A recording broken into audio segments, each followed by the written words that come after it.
Chinky, bakit kaya yung mga mayayaman lalong yumayaman at yung mga mahirap lalo pang naghihirap? Alam nyo, sa video na ito pag-usapan natin ng 4 na sikreto ng mga mayayaman revealed. Kung kayo ay interesado, tapusin nyo tong video na ito. Videos that will make you wealthy and debt-free. Hi there, this is Chinky Tan, your pambansang wealth coach. Alam nyo, sa episode natin to, i-reveal po natin kung ano po ang mga maling pananaw, kung bakit tayo minsan naghihirap, at ano ang mga 4 na sikreto kung bakit ang mga mayaman ay yumayaman. So, right now, let's talk about yung mga maling pananaw o karaniwan ng pananaw ng mga tao. Ay, nako, yumaman lang yan dahil sa sipag at tiyaga. Sipag at tiyaga, magdadalasad sa ginawa. Sipag at tiyaga. Ito lang po kung sipag at tiyaga lang po ang batayan para yumaman ang isang tao, marami na po sa atin ang yumaman. Do you agree? Type agree sa comment section kung nag-agree kayo. Tanungin kita, karpintero, masipag ba? Matyaga ba? Ang tanong, yumaman ba? The answer is no. Ako, matagal ako nagsipag, matagal ako nagtiyaga, yumaman ba ako? Hindi.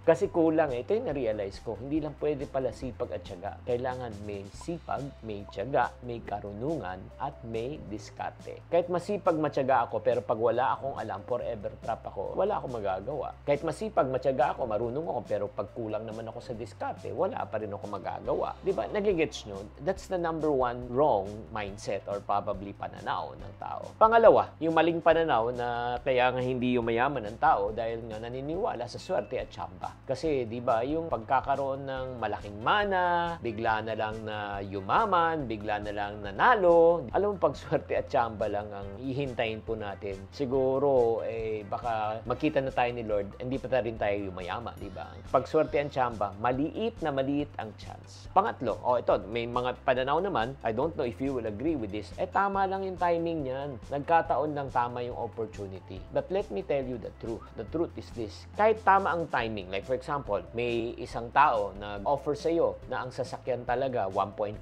million ang halaga pero kailangan na nila mag-migrate. Wala pang 10,000 miles, no? Nasa 5,000 miles pa lang sasakyan, binibenta sa iyo ng 750,000 na sasakyan. 1.5 to 750, 50%. Pag binili mo yan, automatically pwede mo ibenta ng 1 million yan, kikita ka ng 250. Tama? Tama ba timing? Yes. Tama ba opportunity? Yes. Meron ka bang 750,000? Wala. Even if you have the right time, you have the right opportunity if you are not the right person.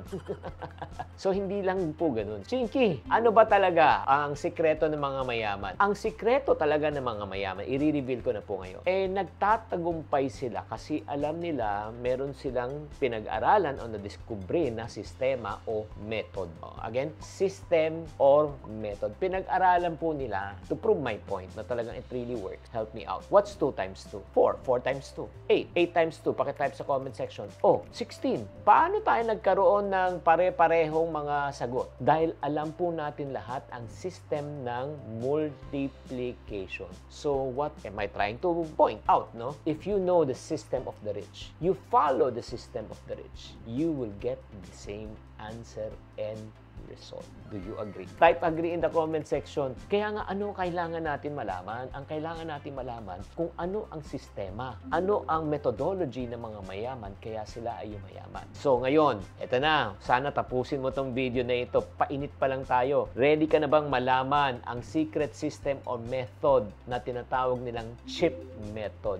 Ano tong chip method na ito, Chinky? Ayan, kumuha ka ng papel at ball pen, ha? Ito na sulat nyo. Ang chip method po ay 4 na bagay lang. First is create, okay? Second is handle. Third, invest. Fourth is protect. Create, handle, invest, and protect. Iisa-isahin po natin yan. Okay, ano ibig sabihin ng creation? It's very important for you and me and the entire human race. There are people dying.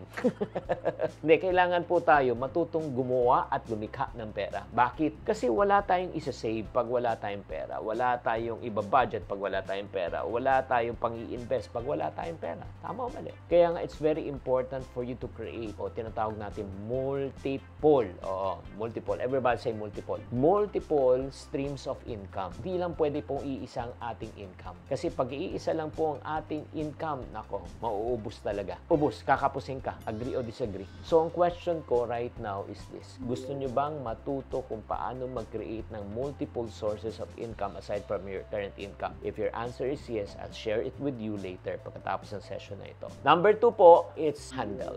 Everybody say handle. Bakit? Kahit magaling ka mag-create ng pera, pag hindi ka marunong humawak ng pera, ubos pa rin ang iyong pera. Agree? Yes. It's not how much money you make, it's how much money you keep. Sa totoo lang, nung maliit ang sweldo, na pagkakasya, nung lumaki na, nagkulang na, nagkautang pa. Agree? Kaya nga, when you talk about handling, there are 3 things that you need to master. O, sulat nyo ito, 3. Save, budget, and debt. Save money, learn how to manage by budgeting, and get out of debt. Okay? Kahit na magaling ka mag-create, pag hindi ka marunong handle, ubos ka. Let's go to letter I. Pero bago tayo pumunta sa letter I, shout out muna kay Sherry, Micah, si Kusina ni Mang Arnel, at si Anchor 809. Maraming salamat. So after you learn how to create, how to handle, let's go to letter I. I is invest. Bakit natin kailangan matuto mag-invest? Reality is the moment you stop working, you stop earning, but you and your family doesn't stop spending. You need to learn how to create passive. Everybody say passive income. Passive income, ang ibig sabihin po niyan, even if you stop working, your sources of income will never stop. Gusto mo bang matuto kung paano mag-create ng passive income? Later, pag-usapan natin pagkatapos. And last, kahit magaling ka mag-create, mag-handle, mag-invest, but if you fail to protect. Oo, ano itong protect na ito? Alam mo, ubos pa rin ang iyong pera. What do I mean? May kakilala ba kayong tao na mga nagka-COVID noong 2020 na ospital? Magkano ang hospital bills? 100,000 at milyon. So ano po nangyari? Lahat ng creation, handle, investment, lahat ubos. Wipe out back to zero. So protecting your finances from unforeseen events will help you to reduce financial stress and give you peace of mind. So my question to you is this. Pag ginawa mo ba itong 4 na sikreto ng mga mayaman, you learn how to create money, learn how to handle money, invest money, and protect money, will you be financially secure in the future? Yes or no? Pakitype lang sa comment section. So, pag sinasabi mong yes, at medyo nabitin ka at sinasabi, Chinky, paano ba yung sinasabi mo how to create multiple source of income, how to handle your budget, how to invest? Kung gusto nyo matutunan yan, okay, I've dedicated it in another session.